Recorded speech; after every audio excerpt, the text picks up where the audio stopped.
Welcome to Phonogenics 101, a Riotboy production hosted by Jeremy Gloff. The podcast where people who love music discuss albums track by track. Please hit subscribe, and if you'd like to support this podcast, patreon.com/Jeremy Gloff or Venmo @Jeremy Gloff. And now, on to the music.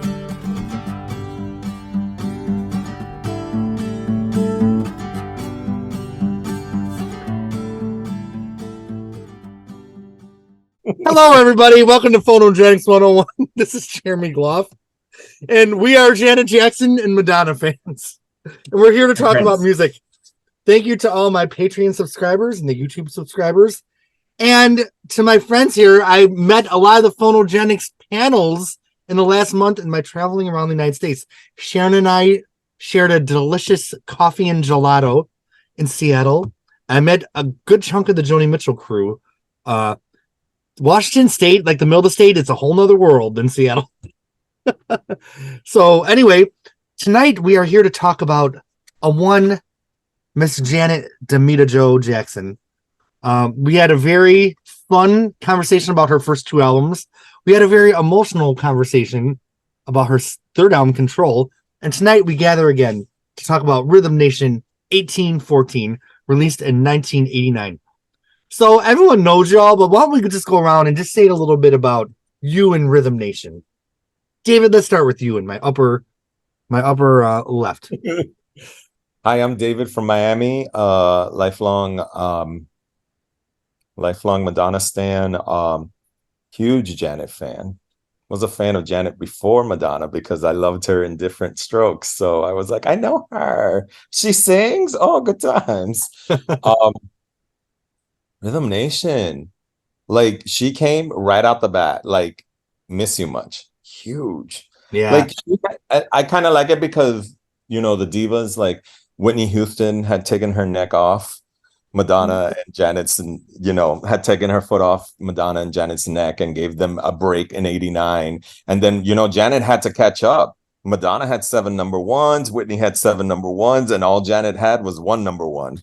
But who would have thunk that she was going to roll 4 number ones, 7 top 5 hits off Rhythm Nation? I love the album. I served Nikki Finn Realness because I got that album at a 5-finger discount.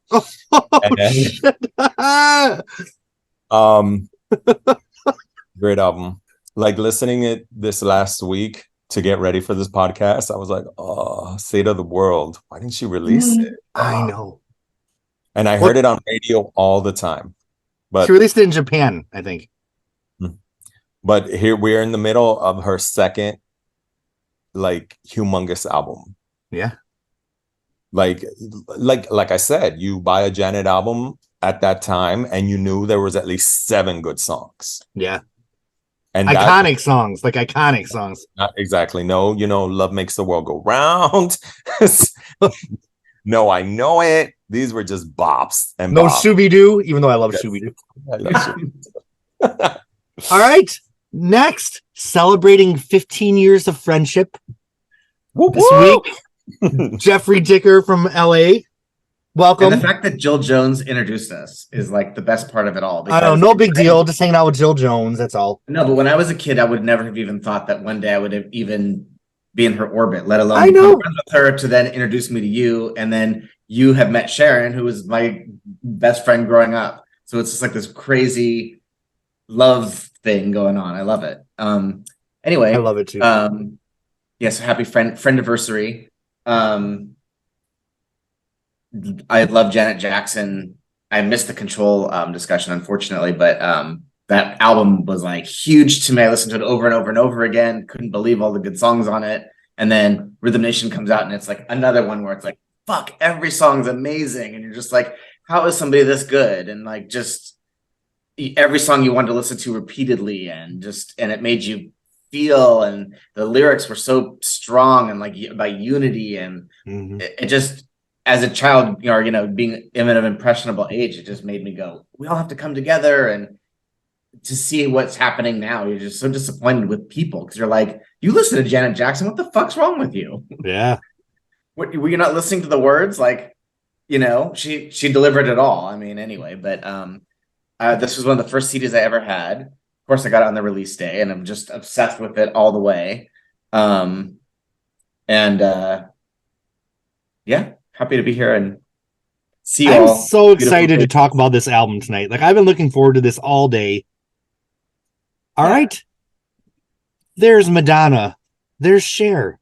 But we have another first namer iconic diva in our midst. The one and only Sharon from Seattle. I am Sharon from Seattle, and I'm going to see if I can still do this. 5, 4, 3, 2, 1.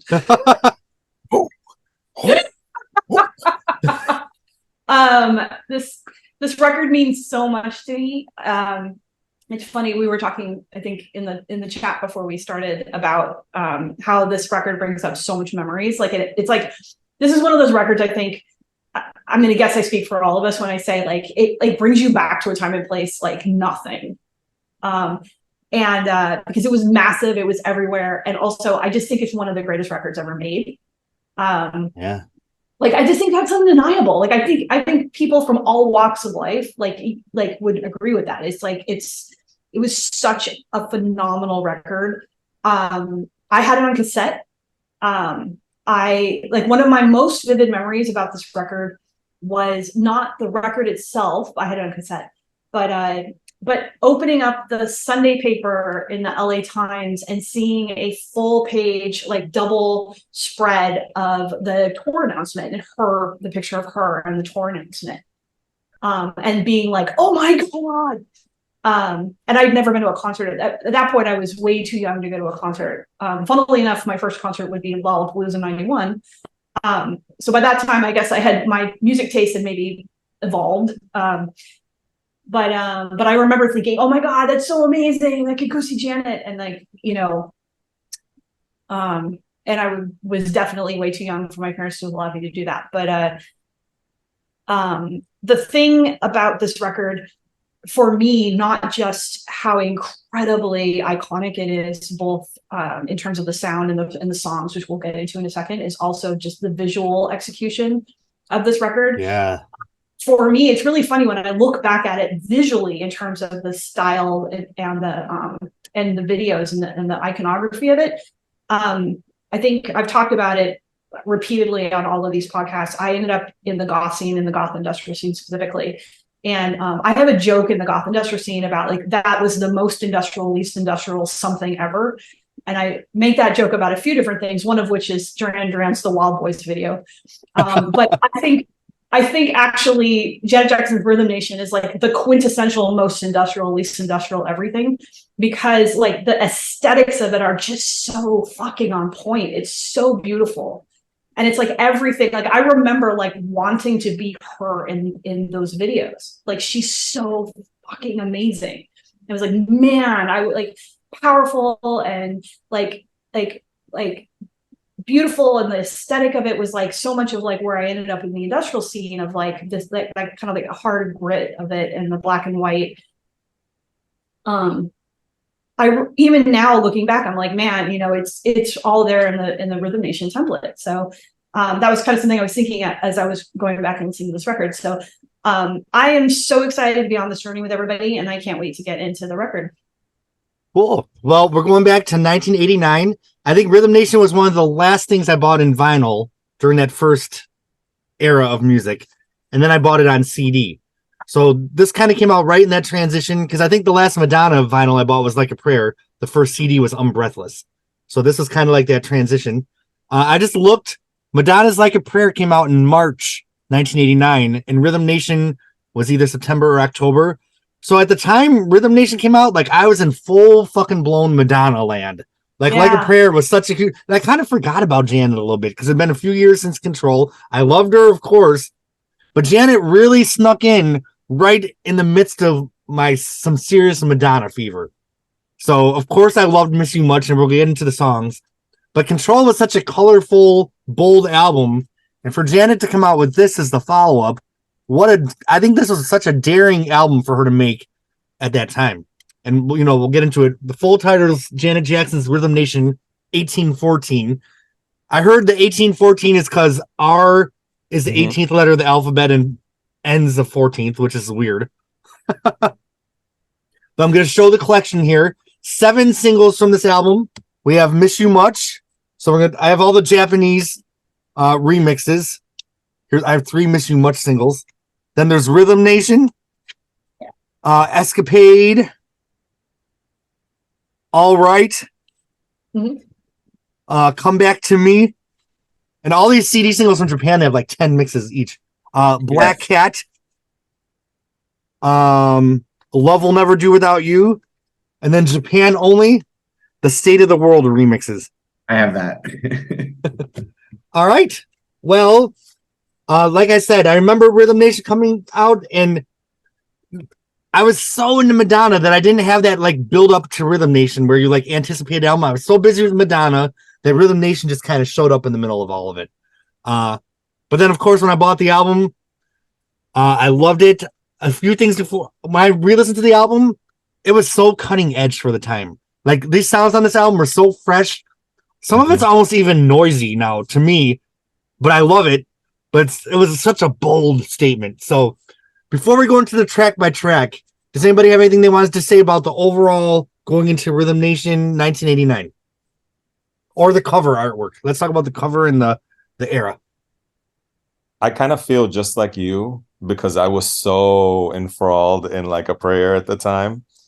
And then all of a sudden it's like, I'm seeing Cherish go up the charts. I'm like, yes. And then someone drops Miss You Much. I was like, oh, hey, Miss Janet. Right. Yeah. Oh, yeah, that's right, Janet. I was like, oh, hey, and there's some good shit too, girl. But she looks at that cover's iconic. That outfit is iconic. People are still doing the Rhythm Nation choreo. People are still cosplaying at that type of Janet. I'm still cosplaying Janet. I'm like literally cosplaying Janet now. The entire industrial scene's cosplaying Janet. This is the album where she had the key, right? What's that? This is the album where she had the key earring, wasn't it? Yeah.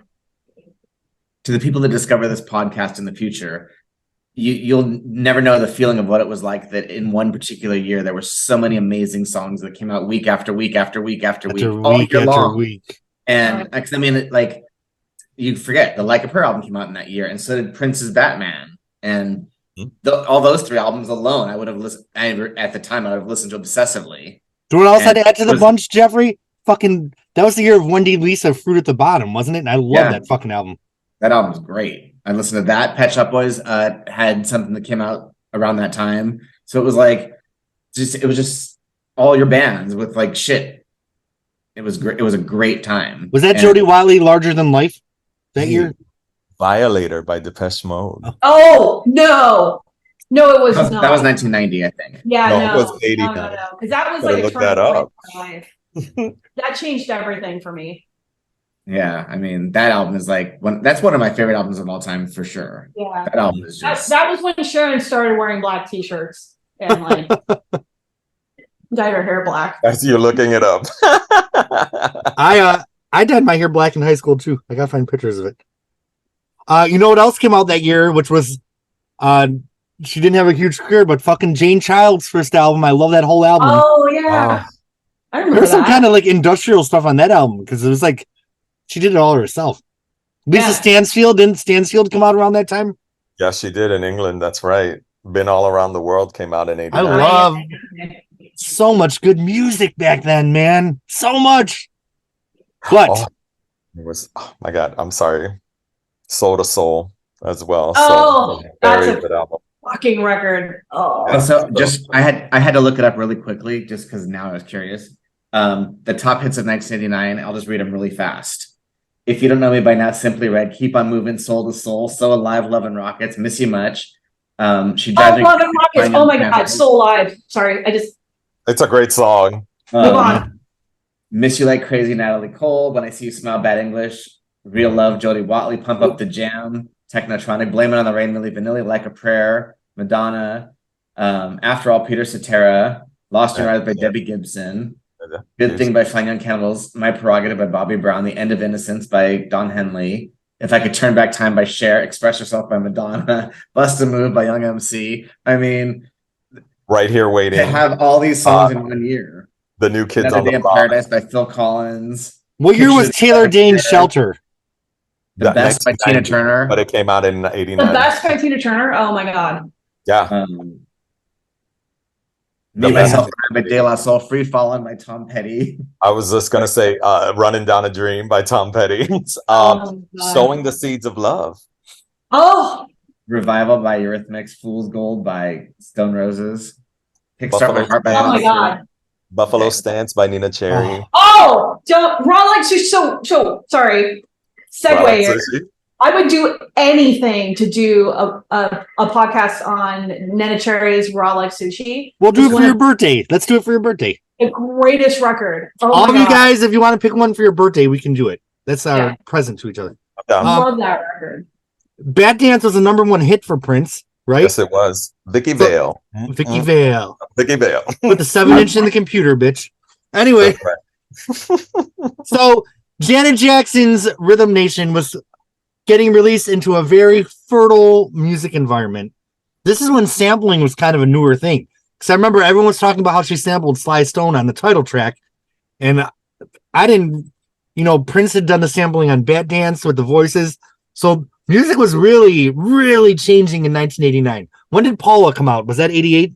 Late '88, but she didn't blow up till '89. So all Paula's hits were all coming out during this era right here. Correct. Which I loved Right. that Paula album. Like there was like Straight up it was hit in 89. saturated with females. Did you all like Paula's hits? Of Yes. course. Oh my God. They're all good. I love Knocked Out. I feel like that's I was just gonna tell you, her only non-hit is my favorite song, which is Knocked Out. That remix album. Baby Face 8. That production. Shut Up and Dance was the remix, right? Yep. That remix album is like one of the best remix albums. I mean, every like the version of Knocked Up that's on there, and the version of there's one other one, Straight Up. Those two versions are like the version for me. The bops. Some bops. Loved it. Straight up. Like I could do a whole podcast on the impact of Straight Up on my life. Oh, good times. I mean, but this is not about Paula. Yeah. Janet. Although we can do Paula. She only had like 3 fucking albums. I know. Only 2 good ones. I didn't like that third one. and she reined in the potential that Miss Janet had. Yeah. Janet Jackson, Rhythm Nation. Good The times. first single, of course, was Miss You Much, but we're going to go in order. Now, I was shocked when I picked up this album and it had 20 fucking tracks. You never knew about the interludes till Janet came along. Janet Exactly. the fucking interlude. I'm like, looking at this, I'm like, 20 tracks? What the fuck? And then it's like interlude. So, this was the beginning of Janet Jackson with the interludes. It was great on some of her albums. It got a little played out later on, which we'll get I'm into. not gonna lie. This album, I kind of like the interludes, and then every other album since, I'm like, okay, enough already. Enough all fucking ready, right? Because I get excited. I'm like, oh my god, there's 20 songs. Oh no, it's like those little 5-second things. Oh Lord. Anyway, The album opens with a mission statement. We are a nation of no geographic boundaries. This is a fucking deep album, man. When I was listening to it, and this album has everything. It has the seriousness, it has the dance, it has the love, it has the sex. Everything's in Rhythm Nation. I feel like I'm just all over the place because I'm so excited. But I'm gonna focus on one song at a time. The Yes. song Rhythm Nation. What a powerful statement. And I don't know about you guys, but when I heard that, I believed it. Like it really felt like Janet had something to say and people were listening. Didn't it really feel like the world could change in even a Yes. tiny way at the time? So I feel so disappointed with what's going on now because like I said, we all listened to Janet Jackson and we all loved it. And so I'm like singing these words, like, did people not understand what she was saying? Because to me, it was like loud and clear. Like, we're all in this together. Love everybody. Be strong. Don't take shit. Like just all the good things. Such a positive message, song after song. Right. What a wonderful thing. Especially like as a child, that didn't have that. You'll hear shit in school and you're like, I don't know if I really believe what they're saying, but like I kind of have to go along with it. And then you have Janet Jackson going like, this is what's real. This is what you Right. need. And you go, yes. And then it's funky on top of it. And you're like, great. And she's got a good voice. She can dance. And she has the whole package. What Yeah. a amazing gift. Now, the rumor I heard back in the day is that the first song they recorded for the album was "You Need Me," which was the B-side to "Miss You Much," and then Interesting. then they went and the album emerged as it was. But a lot of people say that like this is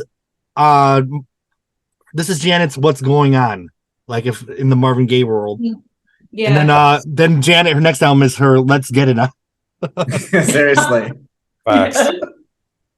But good for her. yeah, for Janet to emerge from Control Yeah. and to go in the studio and purposefully create something that's very topical, and people weren't doing a lot of that stuff at the time. Like she was really, I think this was a daring thing for a pop star of her magnitude to do. But it's not like pushy. It's No. like really positive. Yeah. You know? It's positive, effective. Yeah. I appreciate the fact that it's not overly pushy, but it's also not overly like trite and optimistic at the same time. It has a depth to it, which is kind of hard to pull off if you think about it. I feel like Janet walked all the lines perfectly. Seriously. Yeah. I love this song so much. I love a song that actually has something to say that you can fucking dance to. Like, Yeah. is my and that's kind of my litmus test in the industrial scene, which is like, do you have something interesting to say? It doesn't have to be political necessarily, but do you have something interesting to say and can I dance to it? And that's true in the industrial scene, and that's true in honestly, any scene, really. Like, I would find dancing to things that don't have anything to say either. Like, I just like dancing, but the greatest thing on earth to me is when people can write a record that like makes me want to dance and also has something really interesting to say. Right. And I think she pulled that off. And not only did she pull that off, but she pulled it off like 7 times over. Yeah. So, and that's what I love about her.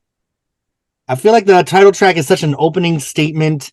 It's such a growth of her sound from Control. She is fully formed here. Completely an artist, completely comfortable and bold. I feel like there's nothing tentative about Rhythm Nation, the song or the album. No. And I remember like having it on CD and like you could, fast forward or whatever. And like, it was just much easier than like putting on a record. And I just would never, I would always want to hear track 1 and track 2 together, because I just loved how you heard this like little intro. And then you just got like this build up. And then when Rhythm Nation, the song kicked in, it was like, oh shit. Like, and then the first line of the song with music by our side to break the color lines, let's work together to improve our way of life. Just singing that over and over again has been a positive impact in my life, because it's like saying a positive affirmation every time. And I listen to that song repeatedly. So, I mean, like, Janet Jackson's like a fucking goddess. Yeah. I mean, it sounds trite, but I love it every time she says it's time to give a damn, let's work together. I don't know, I just love it. I love it. Like, it comes out of her mouth and it feels credible. It feels Totally. awful, it's like she means what she says, and it makes me feel it makes me feel good every time I hear this song. It's like coming out of anyone else's voice, it would sound corny, but coming from her, it's heartfelt, I also feel like this album was very black, which is good. Yeah, which is great. Which was needed. It really erased the color lines. You know what I mean? Because this very black album fully infiltrated my racist bullshit hometown and, reached people. So I feel like Janet did what she set out to do in this very first song, is erase the lines. I think there's a really important point to be made there, because if you can see my photo right now or my image, I am not black. I am the antithesis of that. But the fact that it reached someone like me and could make an impact on me, that's really important. That's a really hard thing to do right now. It was hard to do in the 90s, and it's hard to do now, right? As an artist, to truly transcend. And she did that. She was able to make her message transcend literally color lines. Right. And I think it's super important, How were her reviews back then, I wonder? Because like she obviously was review proof, like everybody loved her. I mean, I was thinking, trying to remember, like in school and stuff, you would talk about like bands you didn't like or whatever. And I can't think of anyone that's ever in those days was like, I don't like Janet Jackson. Because Madonna You know? was so divisive. People either loved or hated Madonna, Right. but everyone loved Janet. Everyone loved Janet Jackson. Yeah. Yeah. Everybody. My parents loved Janet Jackson, you know, like Now, everybody. the thing with Janet is, you know, with Control, she had to fight against the legacy of the Jackson family, and she had a lot to live up to coming after Thriller. I feel with Rhythm Nation, she was already kind of eclipsing Michael, in my opinion. Like, you know, Definitely a more mature artist. I think so. You know, I think because when it came to Control, it was like, okay, this is me. Now I'm in full control and I have something to say. And that is what Rhythm Nation is. right. But It's just it's a message that resonates 34 years later. Almost stronger now than at the time. Like, I started getting teary-eyed listening to some of this. Yeah, and I'm like, acclaim is what's coming for her. Because if she had popularity and the sales, acclaim was coming to her. And like, those are the beginning of like, oh my God, a killer 3-album run of acclaim. yes. Like her music, no more. It was, yeah, you had your little bops and you had your thing and you're that. No, she is an artist. She has a voice.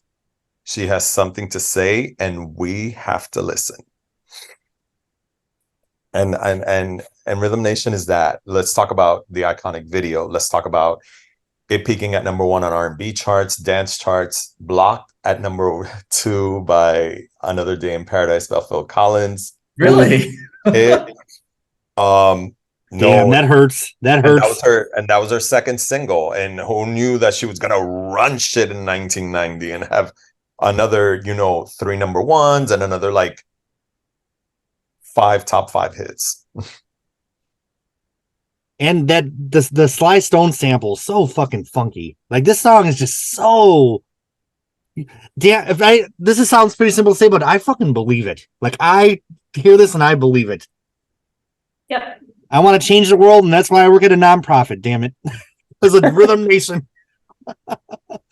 Well, do we have anything else to say about the song Rhythm Nation before we move on?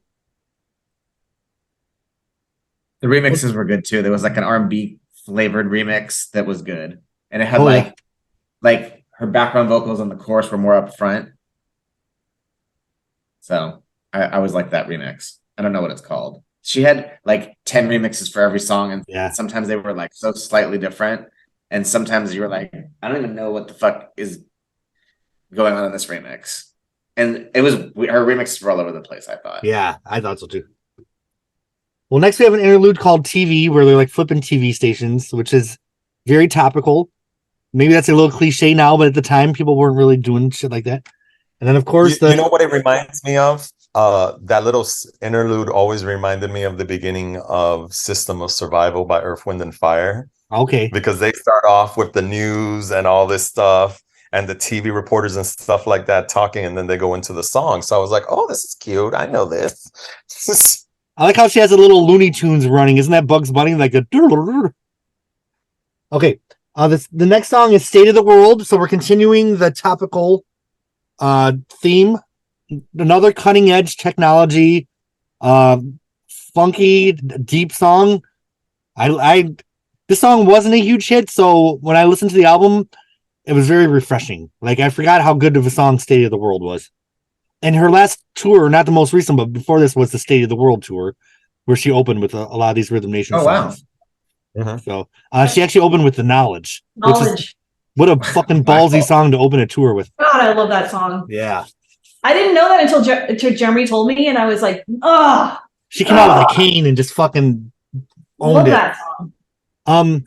So State of the World, we're, you know, talking about more of the world. What do you guys think of this song? Loved it. I don't have a lot to say. It's kind of just a continuation of it's a bop. And I'm mad she didn't release it here because it had airplay. Like, I heard it on radio left and right. But you can't chart at the time. You couldn't chart unless you had a physical single available for purchase. Right. So I think it peaked top 20 on airplay. And back then, airplay only consisted of pop and rhythmic stations. urban stations did not have any points. Right. So for her to break through with an R&B song, and I kind of like it. I'm always been the type of person, you know, I do like songs with a message, but I also don't like people over preaching a message because it makes me like, bleh, I don't want to hear it anymore. But this was fresh. I love it. It's I the had fine it on line, repeat. the fine line between Rhythm Nation and Madam X, right? It's a fine line between Rhythm Nation and a revolution. Well, I think it's a pretty broad line, actually. Exactly. Yeah. But yeah, because like I kind of agree with Sharon when you know you have a song that has a message, but you can still dance to it and you can still hear the message. You know what I mean? And that is a disconnect that some people don't understand. To make good music, but still have a message with it, and it work out perfectly. And Janet, I'm sorry, that bitch was in her bag when it came to shit like this. All right. Any other thoughts on State of the World? I will say that the TV samples and the interlude, that's like a very industrial type like trope.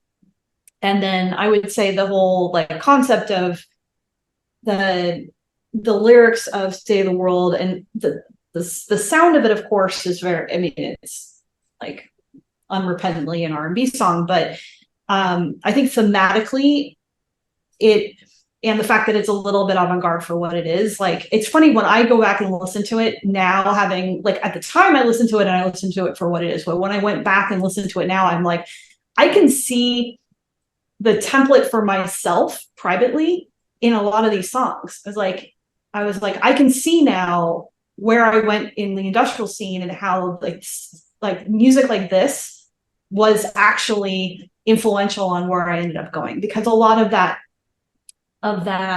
ethos of kind of like I'm on a dance floor and I'm dancing, but there's also this music that has a message and a purpose beyond just being something you dance to, like that's all there. And so State of the World was one of those songs that like I remember being that age and like feeling like, oh yeah, that's totally like, oh my, so you know, our kids can't go out and play, that's the state of the world today, you know, like, oh yeah, that's totally true, like, and like music having that kind of impact.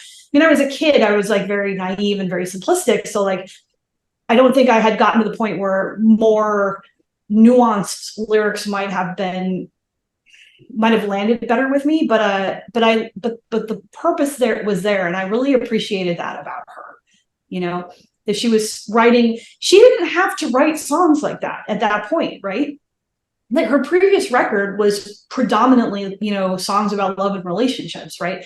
Like the fact, I mean, I don't think we give her enough credit for like we look back in time and we're like, oh yeah, Rhythm Nation, like massive hit, like it makes sense. It's like almost like a foregone conclusion. But when you think about it, actually at the time, like it was a pretty ballsy record, you know? Like there's a lot of like political like content that she had not really expressed before.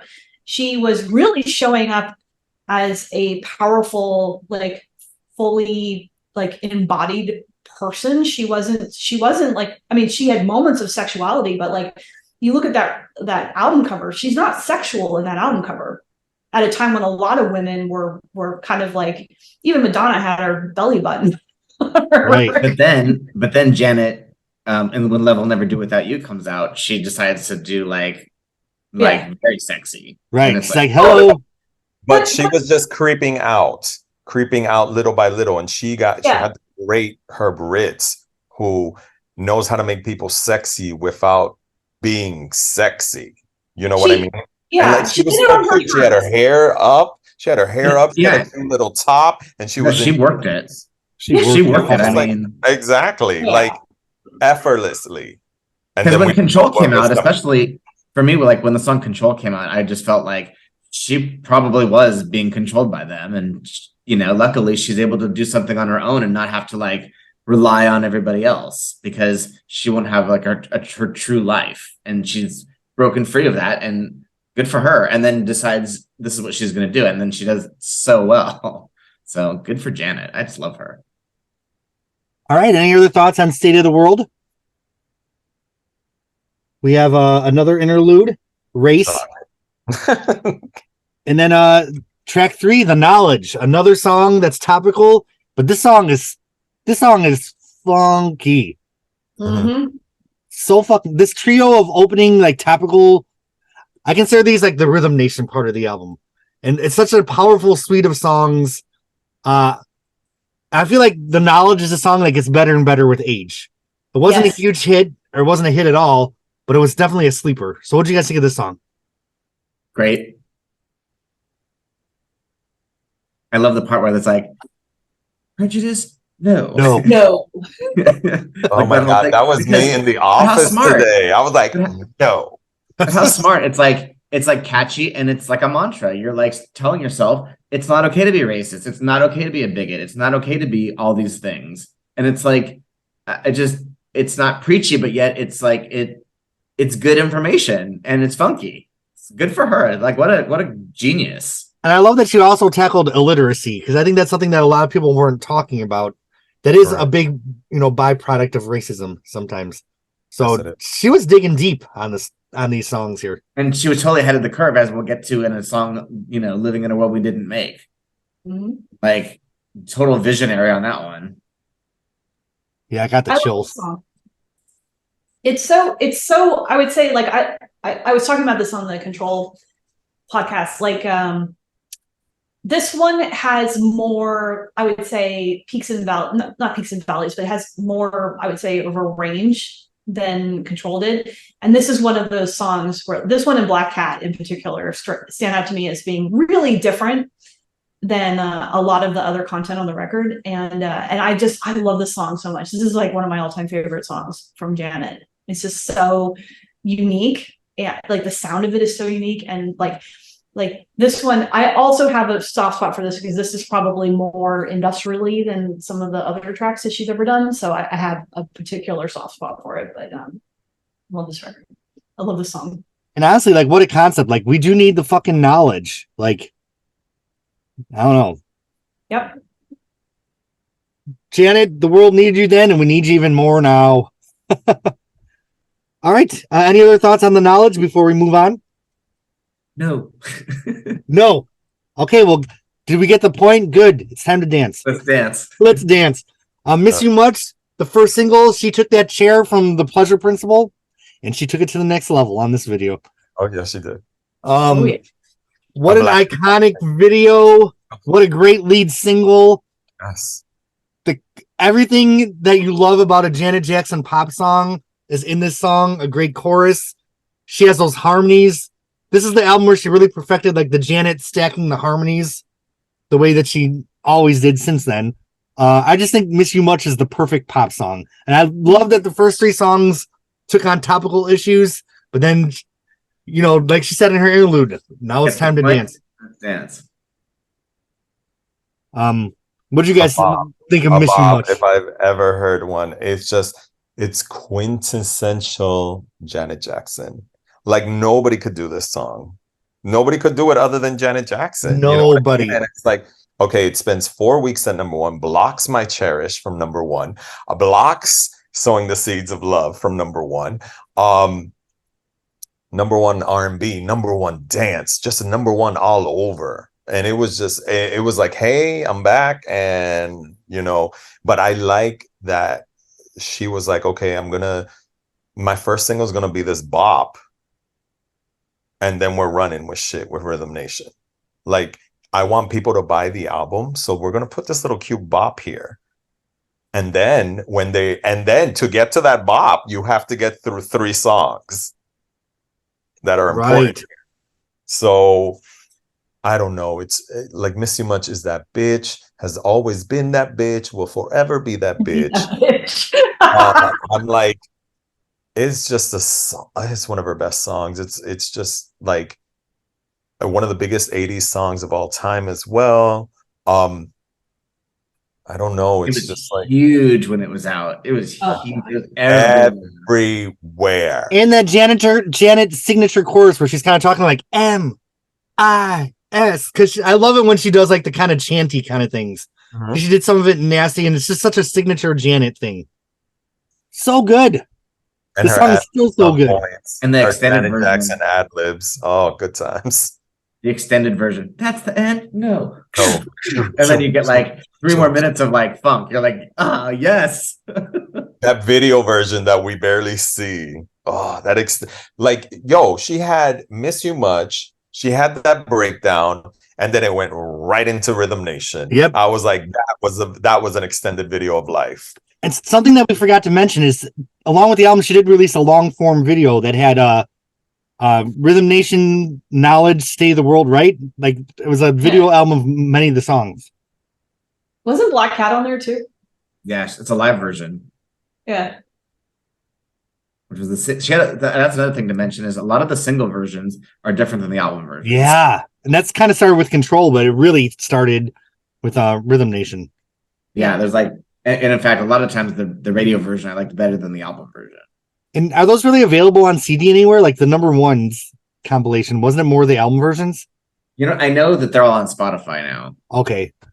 but I don't. Yeah, because all her single releases are there. So you can easily just go through it. That amazing version of All Right with Heavy D is on the on Spotify. It's the only version I play. Ugh. Me too. And then the whole 7-minute long that ending. Exactly. But we'll hold that. I want to ask did anyone ever see the behind the scenes making of Rhythm Nation where they're teaching her how to do the 5 4 3 2 1 and she accidentally flips off the camera? Does anyone know what I'm talking about? I remember that. I remember it because they showed it on MTV, right? She's doing 5 4 3 2 and then she goes. That's I funny. don't know. That always sticks in my head. And I feel like for this podcast, we don't need to do the thumbs up sideways because every song's a thumbs up. Every song is like thumbs. Yeah. No, you can't do thumbs on this. Yeah, we're no thumbs. One No thumb thumbs. or two. All right. Any other thoughts on Miss You Much? We have another interlude, which is just a little tinge of Come Back to Me. Just a little tinge. And then she's But like, it had me hooked. when you look at this track list, it's like one, like, after Miss You Much is Love Will Never Do Without You. Like, another perfect song. She starts off in that low octave. Our friends think we're out. Then she skips up to the high octave. God. She's all like, who is this singing? And it's her. Oh my God. Because it just like she was so deep and low, and then bam. I'm like, oh, I know this bitch. This was like the 7th single from the album, right? Another huge hit. Huge. We already talked about the Herb Ritz video. Exactly. Do you remember they had the color version and the black and white version on MTV? No, I was like, fuck the color version. The only thing I kind of liked was that it was cute seeing her in color, but that has to stay black and white. It has to stay black and white. It's like, oh my God. And then you had Amistad in it, and then you had Antonio Sabato Jr. in it. You had all these legends up in there. A perfect pop song. Perfect pop song. Like, come on. Like, you know, they didn't think we were going to last. And look at us now, blah, blah, blah. That is like if you're going to write a song about something like that, that's how you're going to have a hit, because people can relate to shit like that. Great song. Number 1 R&B, number 1 overall. Just overall really good. And like, it was her 7th single. I'm like, but you know, State of the World is still there. 7th single. 7th single. 7 consecutive top 5 single. That's insane. Like, it's exactly. And they weren't all alike. They never got old. You never got sick of Janet. I never felt burnt out on Janet. Me either. I've listened to all these songs like consistently throughout the years because like they're all fucking amazing. I mean, I think Love Will Never Do Without You was my favorite track off the record, and there was a remix that I loved, and also I liked the radio edit version also.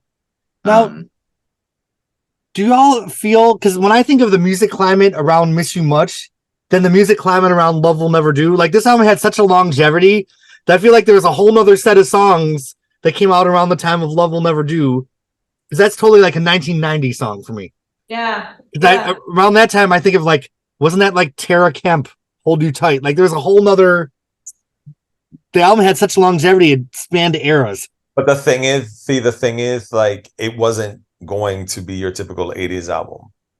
she was not going to be in the 80s. She knew this album was going to have legs and carry itself into the 90s. And it's a great representation of the decade. Yeah. I also feel, yeah, I feel like the video kind of cracked the door with a little bit of the sexiness of what we're going to get for her next album. So I feel like this was a little bit of the bridge into the Janet era that would come a couple years later. I'm a disciple of Madonna. So anytime a woman is sexy and owns her sexiness any way she wants to show it, I'm fine with it. So it was cute. When we get to talking about Black Cat, there was that performance, that iconic performance at the MTV Video Music Awards of 1990, where she was just going to town on that hard rock version. And then all of a sudden she busts open her shirt. Oh my God, yes. I'm like, yes, bitch. Oh, I didn't have MTV, so I like never saw any of these videos until. Oh like, my God. So like, but like I did see them though. I remember seeing them at the time, but I just didn't get to see them a lot because I didn't have.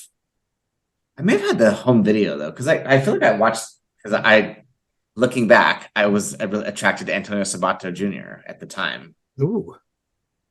Who was? You never told me that. Well, no, looking back, I mean, I remember I watched that video a lot, but it's a great video, and I thought it was beautifully shot and everything like that. But looking back, I also thought Simon Le Bon had good hair, and then now, I'm like, oh yeah, I had a thing for him. I didn't know. No one told me. Wild Boys. I tried. Well, we had two perfect pop songs in a row, two of the most perfect ever of all time. Side one, because on the vinyl, ended with one more song that was topical, Living in a World They Didn't Make, and that interlude at the beginning where they're talking about a school shooting, like that didn't even happen at the time, did it? No. What a visionary to know that, like, she tried to tell people. When I heard that in my car, I got goosebumps because I was like, Yeah. This is 1989 and Janet's talking about this. God, it sucks that came true. Well, I have to say, this was not a song I listened to a lot because it was such a bummer that I was like, it's a good song and it's wonderful. It always was like such a bummer that I wanted to keep like Keep the party going. I always felt like this album was like a Broadway show, and like because the way it like flows and has its moments, and and it even has like the little like the wrap up at the end of the album with the reprise of that song. Yeah, this isn't a song that I listened to a lot back then, but when I listened to it yesterday, when I revisited the album, what a powerful song. I think this song has aged really well. It doesn't sound like an 80s song at all. It's very current. But I could see this on Control. Mhm. Okay. I Yeah, can totally really see, because it was just the style of music, which would fit perfect right after Let's Wait a While. Okay. Yeah, totally. Yeah. So it's like, this one was like, okay, this was her bridge. Her bridge, because, sometimes they did that kind of shit where they would bridge the sound of one of the prior album and try to connect it into the new album. Sure. So that wouldn't alienate people. You know what I mean? Because people weren't doing what they're doing now, where they just shift into a new genre and wreck you good. So it's a good song lyrically. It's well as well. And it is sad to listen to it, because it's it resonates and you relate big time to it. All right. Well, finishing up side one, I'd say it's a flawless side of an album. Just perfect. And then you flip over and Cab fucking Calloway shows up. All right. Another huge hit. And this is when she started releasing videos that weren't on the Rhythm Nation thing. This is a very colorful video. I just rewatched this video a couple weeks ago, and it's beautiful. It's amazing. It's she had Janet. all those legends in it. Yeah. And it's like, Janet didn't have to do that. She didn't have to give this airtime to these legends, but I just showed her grace and just the scope. She gave us so much with this album. Side one gave us so much to think about and so much to dance to. And then, already on side two, she does a video, bring back all these legends. To me, this is kind of like in the vibe of When I Think of You, just like a really colorful, beautiful video. Yep. And it's kind of a thread that she did all the way up to her most recent video, Made for Now. Like, she just has these beautiful, fun, colorful videos. I love Janet Jackson video collection. I don't think so. There is. Oh, there is? There is. Because she had, different labels, but when All For You came out, they decided to combine all her videos. So there's from the Control video through the All For You videos on a Okay. DVD. Oh, okay. Because I think I have one that was like the Janet album through something else.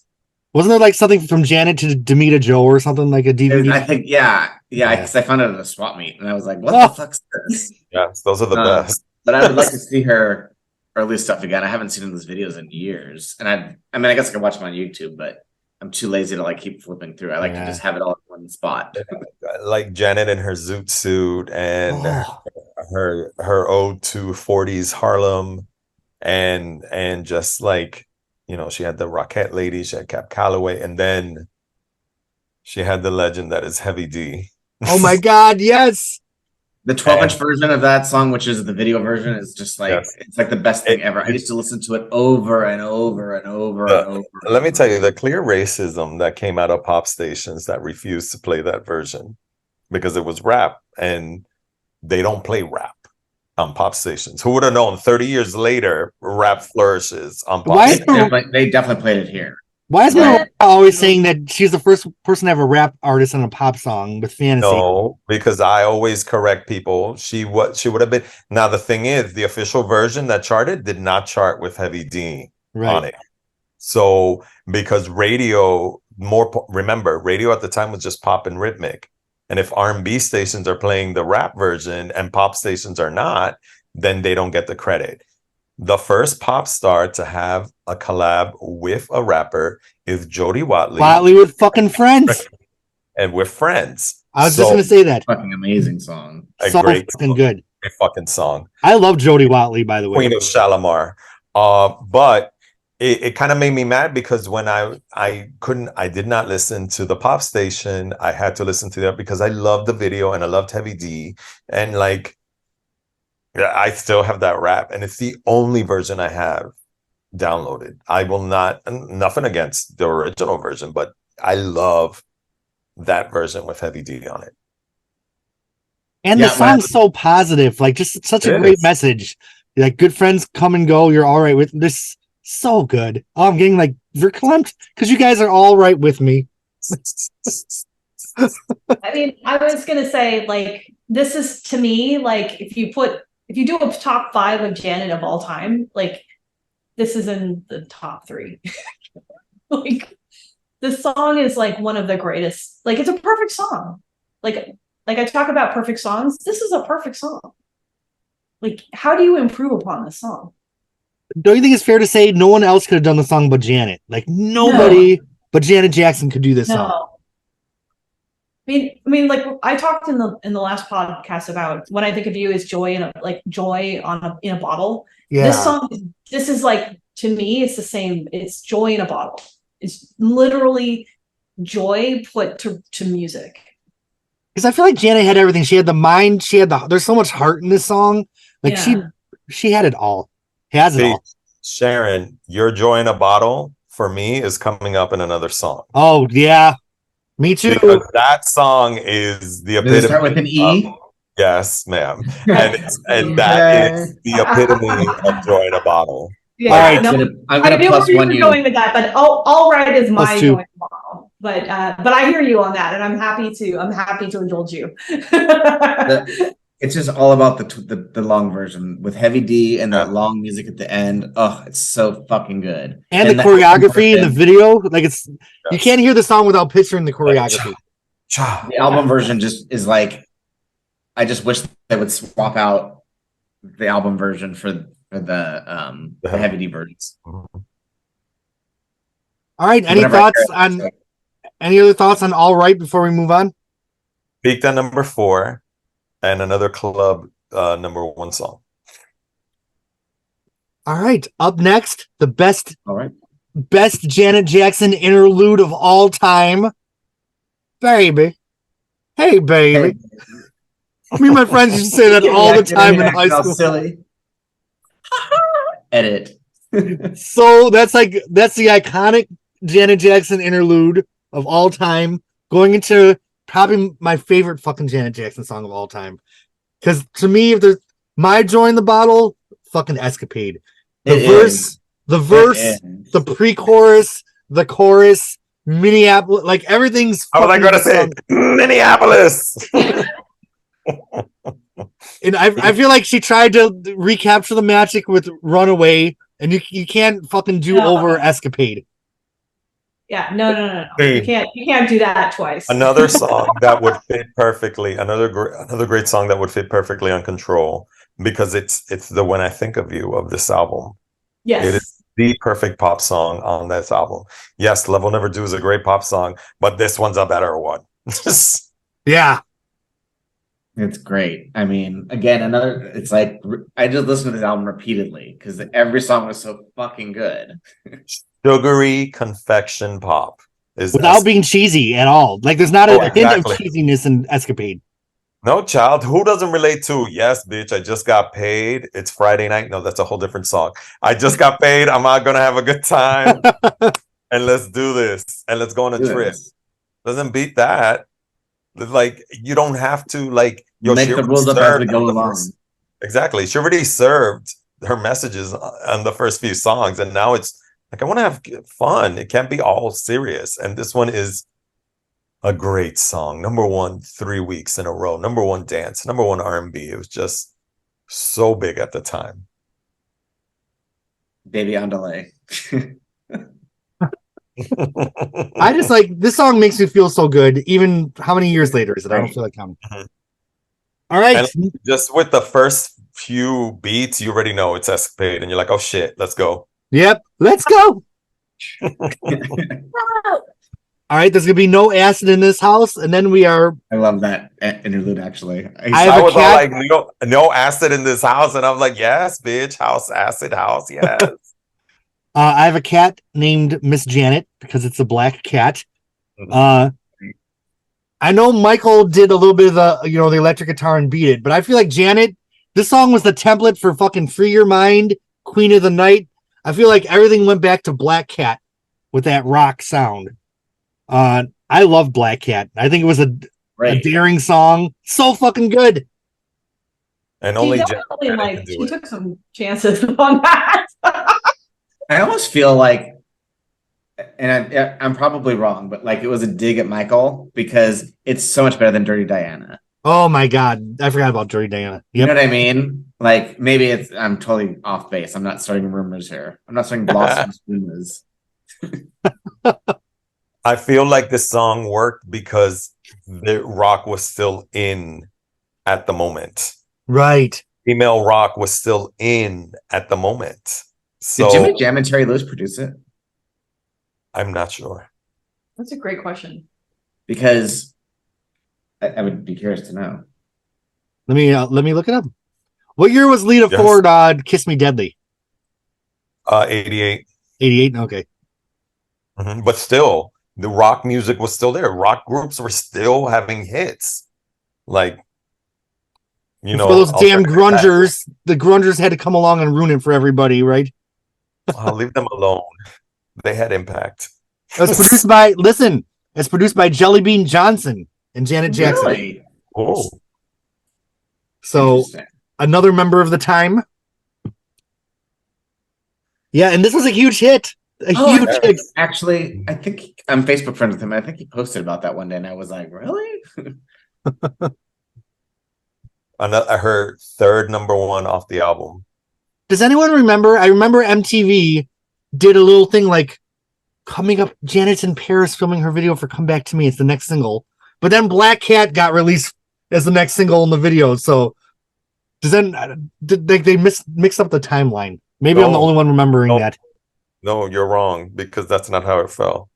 Maybe it was the other way around. Came out first, and then Black Cat. Like Black Cat is the sixth single, and it went to number one. Still a great song. So good. The guitar, so good. Did Janet ever rock that hard again? I mean, she had some heavy and some rock songs, but this was like and then when she goes in like that acoustic breakdown, like ding, ding, ding, ding, ding. No, so good. I don't think she's ever been hard rock ever. And But you know, rock, hard rock was such a white person's thing. I feel like, and talk about like correct. breaking color Unless your lines. name was Tina Turner, you were not Right. pulling off this. Oh, that's true. So I feel like, you So- know, Janet wanting to erase the color lines, just did it time after time. Mhm. I mean, I loved that she did it. I was just like, damn, you put out this incredible record that takes all of these twists and turns. It goes like the full gamut of like pop R&B, and then you drop the Black Cat. I was like, damn. You're just like, that's right. I'm just gonna do everything. I'm gonna do everything on one record. And good. Like, she not only did she do it, but she did it great. Correct. All right. Any other thoughts on Black Cat? Well, much like the album opens with a trio of songs, it also closes with a trio of ballads. So I always grouped like the first 3 songs together, and I always grouped the last 3 songs together. And this became like the template of Janet albums, I feel like. Like, she did it really, really great here, but as her career went on, I feel like the ballad section of the albums could sometimes be a little skippable. But not the case on the Rhythm Nation album. No, John, Lonely, I will stab everybody in every orifice if they come. Lonely, beautiful song. Like, Great this is song. another one that wasn't a hit. So when I listened to it, it was a little bit fresh because it hasn't been played out as much as some of the other ones. What'd you guys think of Lonely? It's fine. It's not. It's because all the other songs are so great. If they would have released it as a single, it probably would have been a hit Right. in those days. I mean, everything she touched turned to gold. Yes, but it's the weaker of the 3 songs that are coming up. Yeah. Sure. I Because think those 2 other songs, they intertwine so perfectly. I definitely feel like it's the first moment on the album that's where the complete momentum is like starting to slow down a little bit. All right. Any other thoughts on Lonely? Well, next we have the song starts off with that stack of Janet harmonies. Like, she just has the stack there, and that is just such a signature Janet sound. Come Back to Me is so beautiful. My favorite song off the album. Really. Fucking Down. I feel like there's no song on this album where someone could say it's their favorite and I could not understand why. So why do you love this one? I just like it's so soft, and like she emotes. Like, I feel bad for her. Obviously, you see the video, she's stuck in Paris. You're in fucking Paris, but you're stuck inside because you're waiting for somebody. Right. Like, it's like, damn, like, she looks so beautiful, and the song just has always resonated with me since like I was 13 years old till now that I'm 46. I have loved that song hardcore. It has been my favorite song off the album. Never changes. I just love it. You know, she does her runs. She's like so soft, and it's so good. Oh, peaked at number 2, Blocked by Vision of Love. Oh, here comes Mariah. Mariah's on the picture. I was like, who the fuck is this Mariah bitch blocking my Janet? Oh, was so mad. But that's fine. My girl Sweet Sensation knocked her out at number 1. Oh, Uh, now are you a know that? so Are you- I'm like, I don't know. It's just, you know, some people, for me, that was the best song. And I'll listen to that over and over and over. Like, I don't know if it's her best ballad, but it's just something that just, lives rent free in my brain I forever. can't picture anyone else singing it either. Her voice, tone, and textures just the right for the Perfect. song. It's perfect. And the emotions, Oh like, my god. like it's just like her, she cracks when she feels that thing, and it's like you're going through it with her. Like, I don't know who the fuck needs to come back to me, but they need to come back now. Okay, I'm like, I love it. And it's the best. I'm not going to do a Janet versus Madonna thing because I love them both. But Like a Prayer ran out of gas after, she had 4 singles. Keep It Together was not a huge hit. Oh Father. Didn't that break her run of top 40 hits or top 20 Father hits? broke her run of 16 consecutive top 5 hits that nobody has been able to do since. But it's still like, I don't know. Both of those albums are great. Yeah, like, they're both iconic both albums are 4 stars. both albums are number 4 albums for legends. But by That's the why time, it's always like, oh, let's see, if you want to be a legend, where's your 4th album? Because your 4th album, if your 4th album is not serving like a prayer or Rhythm Nation 1814, then I don't think you a legend, bitch. right? Yeah, and also I'll just pop in here and say I don't care what what the public and the record buying public thinks about "Oh Father." I think it's one of the greatest songs she ever Oh, recorded. so fucking good. So I'm glad Madonna took both of these ladies had something to fucking say. yeah. So by the time these later Rhythm Nation singles came out, wasn't Madonna already unleashing Vogue by that time? Okay, by the time Escapade came out, Vogue came out. By the time Black Cat and Love Will Never Do came out, we were getting Immaculate Collection. Isn't that wild? Exactly. Yeah. Because So the thing is, Madonna had gone through world. 3 albums in the span of this woman's 1 album. You had Like a Prayer, you had I'm Breathless, and you went into Immaculate Collection. Like, Love Will Never Do knocked Justify My Love out of number 1. So that's saying a lot. Wow, that's one record. Exactly. Like, one record, like, one powerhouse. And the thing is, and they don't do that anymore. You don't see, long eras like that. Because now it's always been like, but it was always like that before. Like, Janet is the only one who can get away with stuff like this. Going a whole year and a half. People are supposed to like I'm used to Madonna releasing 4 or 5 singles. Damn, new album. It wasn't until the 90s where the bitch definitely took a little chill, right, to do shit. But that's how it was always is. If you don't release something, somebody else is coming up. And like Madonna got to be fighting Whitney Houston, Mariah Carey, and Janet Jackson. So you need to come out with shit. Now, just to take a poll, are you guys Mariah fans or not Mariah fans? I'm a lamb. I'm not a hardcore lamb, but I'm an unofficial lamb. I like Mariah Carey a lot. Like, I love Mariah. Like I grew up loving Whitney and all the women. Like right now, you can't do shit like that. This generation, you pick your bitch and you stick with her, and then you hate the other bitch who comes for her. You know what I mean? And it's like, why can't we all love them all if they're all serving? You know what I mean? And you're talking about 4th albums. Mariah's 4th album was fucking Music Box. Oh yeah, if you count the Christmas one. I don't know her music. No, if you count the unplugged one. Yeah. Okay. All right. So we have one song left. On Control, Janet said, "Let's wait a while." Mm-hmm. But now on Rhythm Nation, "Someday is Tonight." So Janet's ready to give it up. So fucking good. So fucking good. This is such a good song. And like, it works. It's, Come Back to Me is so polar opposite to what this song is. But they mesh together so well. Like, I had to clock myself because I'm like, wait, we're on the new song. We're on the next track. Because you don't know with her. It could be another interlude. The interludes. Yeah, I just thought I loved all 3 ballads here. I think it's just a perfect album.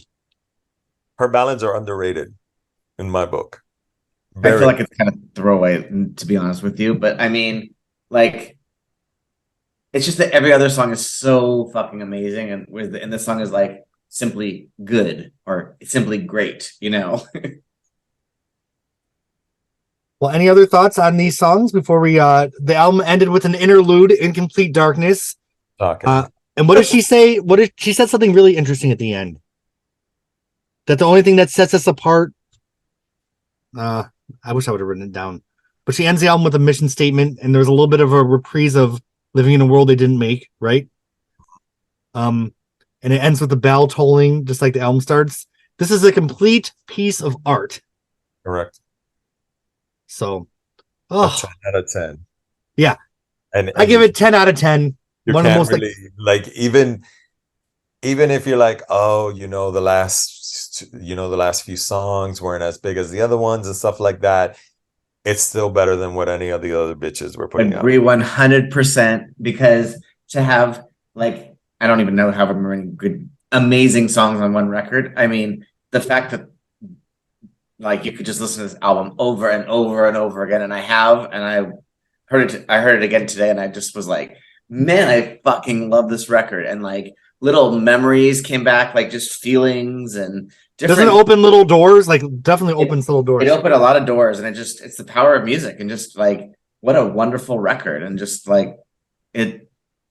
I guess like in some ways I took it for granted, and hearing it today, just knowing to be on this today was just like, I was like, gosh, this is a fucking great record. And you get lost in it.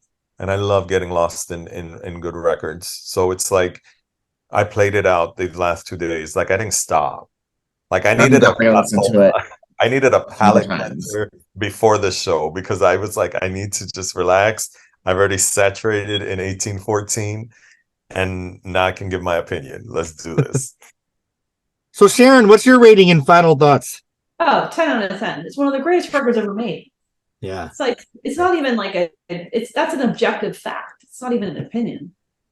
And you said that in the last podcast. We're about to do some classic, groundbreaking albums. Yeah. Like, and I mean, Control and Rhythm Nation. I mean, this is what I said when we even said we were going to start this series. Like, these are two of the most foundational records. Like I can say that coming from a completely different, like, I went a completely different sonic direction in my life, but like these records were like foundational in my life. Even like I said, like even going back and listening to it now after 30 years of listening to all sorts of different shit, coming back to them was like a homecoming for me. Like, yeah. Records was like coming back to like going home after 30 years and going to your childhood home and going back and being like, oh my God, I loved my bedroom. It was so great. It was so awesome. Everything was so great. It was so amazing. And I like all the things that I loved about it. Not only did I love about it, like I didn't even appreciate, I loved it. I didn't even appreciate it as much as I could have. That's what these records are for me. So, I mean, unquestionably, I think I said it, what I said about Control was like, it's not often you get to talk about a masterpiece. Yeah, so. You did say that. And I feel like people don't put Janet's music under the artistic microscope enough because I think it deserves to be there.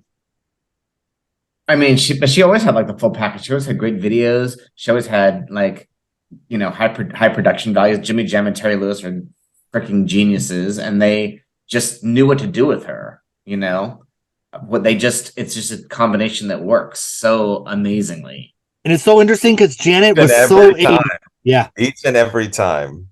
Janet was so 80s. Like Janet was so 80s, but she came back and she transitioned into the 90s even harder.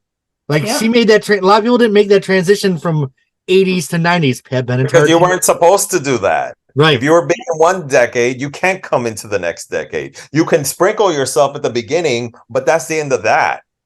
Madonna, Janet, and Whitney said, no, bitch. We're coming hard into this decade. We're not going to just sit back and be like a legacy act. Right. Oh, well, friends, you're all right with me. Thank you for discussing Janet Jackson Rhythm Nation. I hope we can all gather again and talk about Janet from 1993. It's going to be so on. That's my favorite Janet album. I'm so glad to see mine's Velvet Rope. So we're about to go into some. Oh, we're going to. I told you when we started Control that we were going into some iconic and legendary shit. Well, so, I'm so excited to review it. I'm making you all sign a contract, though. You're not allowed to discuss Janet unless you stick around for discipline. I'll stick around through everything. Everyone has to be here for Demita. I might have a perpetual list. I don't know if I'm going to be able to do any more Janets, but we'll see. Everyone do your best Demita Joe pose. All right. Well, I love you all. Thank you to the subscribers, and thank you to Janet Jackson for putting the best, most thought-provoking album out.